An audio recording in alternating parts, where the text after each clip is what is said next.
Bismillahirrahmanirrahim. Assalamu alaikum. Welcome back to my YouTube English literature channel. Today we will going to discuss about very important novel that is Kim, which has been written by Rudyard Kipling. So first of all, we should know that who was Rudyard Kipling. Rudyard Kipling was very important post-colonial writer. He was an English journalist, short story writer, poet, as well as a famous novelist. So he was born in British India, December 30, 1865, as well as he was died on January 18, 1936, London, United Kingdom. Okay अब ये famous short story writer थे as well as fictional work इन्होंने बहुत ज़्यादा किया है. अब हम सब ने इनकी मूवी देखी है द जंगल बुक, वो भी रुडयार्ड किपलिंग ने लिखी है, जिसमें इन्होंने एक फिक्शनल मूवी लिखी है. इसी तरह इन्होंने अपनी शॉर्ट स्टोरीज भी लिखी हैं, जिसमें है the man who would be king. ये इनकी फेमस शॉर्ट स्टोरी है. ठीक है, अब इनकी जो खुद की लाइफ है वो भी ब्रिटिश इंडियन जो मूवमेंट चल रही थी उसी दौरान गुजरी है, इसलिए हमें रियलिस्टिक जो इवेंट्स है वो इनकी पीस ऑफ वर्क्स में लिटरेचर में नज़र आते हैं. He was famous for his most important poem, that is If. If इनकी most famous, most honorable poem मानी जाती है. So without wasting any time, let's start our summary. So summary start होती है, हमारी जो वीडियो स्टार्ट होती है, स्टोरी स्टार्ट होती है एक लड़के से जिसका नाम है किम बॉल ओहारा. ये 1980s का टाइम पीरियड चल रहा है जब बरतानिया की हुकूमत थी इंडिया पर. तब इंडिया जो था वो सब कॉन्टिनेंट था. तब लाहौर, पंजाब, पाकिस्तान का जो इलाका लाहौर है वो भी इंडिया का ही एक हिस्सा होता था. और वहाँ पे हमारा जो हीरो है किम, 13 years old बॉय, वहाँ पे रहता है. कहाँ पे? लाहौर में. अब वो लाहौर में रह रहा है तो वो है ब्रिटिश बॉय लेकिन रहता लाहौर में है, जिसकी वजह से वो उर्दू बोलता है पाकिस्तानियों की तरह. ठीक है, फिर उसके बाद उसकी ड्रेसिंग है इंडियंस की तरह और उसकी सारी अपीयरेंस जो है, ठीक है, वो ब्रिटिश की तरह है. तो मोस्टली कंक्लूजनली सम हम ये कह सकते हैं कि उनको friends of all the world कहा जाता है, क्योंकि उसमें क्वालिटी ये है कि वो किसी भी तरह का बेस जो है वो चेंज कर सकता है. हर तरह की बेस में वो कन्वर्ट अपने आप को कर सकता है. अब क्या है, अब हर तरह के बेस में तो ये कन्वर्ट कर सकता है. इसके बारे में एक बड़ी फेमस जो है वो प्रोफेसी की जाती है. वो प्रोफेसी क्या है? Neither can live while the other survives. कोई भी इंसान या कोई भी जान जिंदा नहीं रह सकती जब तक दूसरे सर्वाइव करते हैं. ठीक है, अब ये जो इसकी प्रोफेसी है ये उसके फादर की तरफ से उसके लिए प्रोफेसी आई है. इस प्रोफेसी के अकॉर्डिंग किम जो है उसकी लाइफ बहुत जल्द चेंज होने वाली है. किस तरह चेंज होने वाली है ये हम आगे देखेंगे, लेकिन यहाँ पे प्रोफेसी ये बताई जाती है कि किम की जो है वो लाइफ चेंज होने वाली है. सबसे पहले उसकी लाइफ तब चेंज होगी जब उसको रेड बुल नज़र आएंगे एक ग्रीन फील्ड्स में. ठीक है, सब्ज खेतों में उसको रेड बुल एक नज़र आएगा. फिर उस रेड बुल के नज़र आने से पहले उसके सामने 2 लोग नमूदार होंगे, जिसके बाद उसकी लाइफ टोटली चेंज हो जाएगी. ये थी उसके बारे में प्रोफेसी. अब बैक टू स्टोरी आते हैं. एक दफ़ा क्या होता है कि किम जो है वो लाहौर में, ठीक है, एक जगह पे खेल रहा है जिसको लोग कहते हैं वंडर हाउस. ठीक है, उसको लोग वंडर हाउस कहते हैं. उस वंडर हाउस के सामने खेलते खेलते इसको एक अजीबोगरीब आदमी नज़र आता है जो कि तिब्बतन होता है, बुद्धिस्ट होता है, जो कि नॉर्थ से आता है, जिसका नाम है लामा. उसने टोटली अजीबोगरीब ड्रेसिंग की हुई है, उससे पहले उस जैसी ड्रेसिंग जो हमारा किम है उसने कभी भी किसी की नहीं देखी. अब वो इस म्यूज़ियम में, इस वंडर हाउस में आता है। अब वंडर हाउस में आके वो उसके क्यूरेटर यानी कि वहाँ के जो देखभाल करता है उस म्यूज़ियम की, उससे मिलना चाहता है, क्योंकि उसने सुना होता है कि इस म्यूज़ियम का जो क्यूरेटर है वो बहुत अक्लमंद है। ठीक है, अब उससे वो मिलना चाहता है ताकि वो एक हॉली रिवर के बारे में जान सके। ठीक है, हॉली रिवर, वो हॉली रिवर क्या था? The river of the arrow उसको कहा जाता है। ठीक है, ताकि उसके बारे में जान सके। अब रिवर ऑफ द एरो क्या है? रिवर ऑफ द एरो के पीछे भी एक लामा की एक स्टोरी है। According to Lama, once during a test of strength, the Buddha shoot an arrow out far beyond furthest target. अब इसका मतलब कि लामा कहता है कि एक दफ़ा एक बुद्धा ने एक निशाना बनाया और उसको बहुत दूर, जितनी उसकी हद थी उससे भी दूर किस जगह पे एरो वो फेंक दिया, और जिस जगह पे वो जाके एरो लगा वहाँ पे एक रिवर फूट पड़ी। अब वो उस रिवर को ढूंढना चाहता है जिसको the river of the arrow कहा जाता है, ताकि उसमें जब वो नहाएगा, ठीक है, उससे क्या होगा, उसके इल्म में इजाफा होगा और वो रोशन ख्याल हो जाएगा। इस वजह से उसको the river of the arrow की तलाश है। अब जो हमारा किम है वो इससे बड़ा जो है मुतासिर होता है। वो कहता है कि मैं इसके साथ ही जाऊंगा। अब किम जो है वो यतीम है।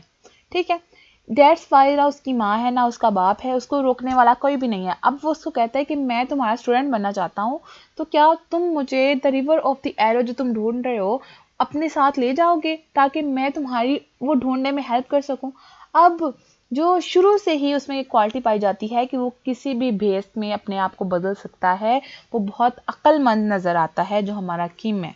तो क्या करता है, जो लामा होता है वो कहते हैं हाँ ठीक है तुम मेरे शागिर्द बन जाओ। वो भी बहुत हैप्पी होता है उसके साथ, ताकि वो उसको भी अपने साथ का साथी मिल गया, और फिर वो दोनों अपने सफ़र को शुरू करते हैं। अब जाने से पहले किम क्या करता है, अपने एक दोस्त के साथ मिलता है जिसका नाम है महबूब अली। अब जाने से पहले उन्होंने बनारस जाना होता है, जिसको अब वाराणसी कहते हैं। अब बनारस जाने से पहले वो कहते हैं कि हम महबूब अली के पास रुकते हैं, जो कि बड़ा पुराना दोस्त है किसका, किम का, जो कि हॉर्स ट्रेडर है। ये एक जासूस है, ब्रिटिश इंडियन सीक्रेट सर्विस इसकी है जो ये सरंजाम देता है।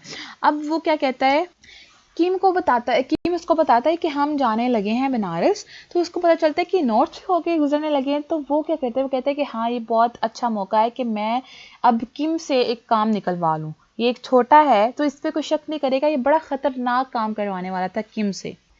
अब किम ने इससे पहले भी बहुत ज़्यादा काम किए हुए हैं, जो सीक्रेट इसके काम होते हैं वो सारे किम ही करता है। इस वजह से ये साउथ जाने वाले थे, साउथ से होकर गुजरने वाले थे।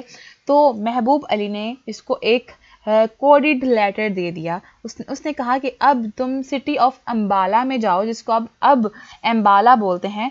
अम्बाला में जाओगे तो ये वहाँ पे तुम क्या करना, ये एक इंग्लिश मैन है उसको पकड़ा देना। ये जो मेरा लेटर है ये कोडिड लेटर है, उसको पकड़ा देना। अब वो क्या करते हैं, उसी रात वहाँ से निकल आते हैं और अपना सफ़र जो है लामा के साथ अपना सफ़र स्टार्ट करता है किम। अब वो सारा अपना सफ़र इंजॉय कर रहे होते हैं, लेकिन अभी तक जो किम का माइंड होता है ये महबूब अली के जो काम उसने दिया होता है उसकी तरफ होता है। अच्छा, यहाँ पे जहाँ वो बनारस रहे हैं, लेकिन अब उसने उसको अम्बाला भी भेज दिया है। इस वजह से उसने क्या किया, किम बहुत चालाक है, उसने अम्बाला की भी टिकट ले ली, एज वेल एज उसने बनारस की भी टिकट ले ली, ताकि वो लामा के साथ भी अपना जर्नी कंटिन्यू कर सके। अब रास्ते में जब अम्बाला में ट्रेन रुकती है तो ये चुपके से जाके इंग्लिश, जहाँ पे उसने एड्रेस दिया होता है वहाँ पे जा, और उस इंग्लिश मैन के पास वो लेटर पहुँचा देता है, और वहाँ पे रुक के बड़े जासूसी के साथ उसका इंतज़ार करने लगता है कि इस लेटर की तरफ देख के इनका क्या रिएक्शन होता है। अब उस लेटर पे क्या लिखा होता है, महबूबा ने लिखा होता है कि there are 5 kings in the northern India who are planning to break away from the British Indian government. He secretly sights and wait to hear what comes of it. ठीक है, अब वो जो लेटर, कोडेड लेटर है, उसको पढ़ने के बाद ही वो अपना रिएक्शन स्टार्ट कर देते हैं। वो अपनी आर्मी को अलर्ट कर देते हैं और उनसे पता चलता है कि हाँ इसमें कोई वाकई बहुत इंपॉर्टेंट खबर है, जो कि किम को फिर मालूम हो जाती है। अब किम क्या करता है, वो सारा कुछ जानने के बाद, जासूसी करने के बाद, वो वापस से उस ट्रेन में चला जाता है जो कि बनारस जानी होती है लामा के पास। अब लामा के साथ वो अपनी जर्नी एंजॉय करता है, कंटिन्यू करता है, और उस लामा की जो रिवर थी, द रिवर ऑफ एरो, उसको ढूंढने में उसकी मदद करता है। जैसे ही वो अपना सफ़र कंटिन्यू करते हैं, वहाँ पे वो चल रहे होते हैं ग्रैंड ट्रंक रोड में, जो कि एंशिएंट हाईवे है, जो कि कट करता है नॉर्थ और साउथ को, इंडिया के नॉर्थ और साउथ को आपस में कट ऑफ करता है। वहाँ पे फर्स्टली जो प्रोफेसी है किम के बारे में, वो ज़ाहिर होती है। वहाँ पे वो देखता है कि वहाँ पे 2 लड़के खड़े हुए हैं ग्रीन फील्ड्स में, ठीक है। अब एडवांस कोर्ट में वो खड़े हैं। वो क्या करते हैं, वो वहाँ पे ना एक राइनमेंट का कैंप लगा हुआ है। कैंप को वो अलग करते जाते हैं, फ्लैग्स जहाँ पे वो रुकते हैं, वहाँ पे वो अपने फ्लैग्स लगाते जाते हैं, राइनमेंटल के फ्लैग्स लगाते हैं।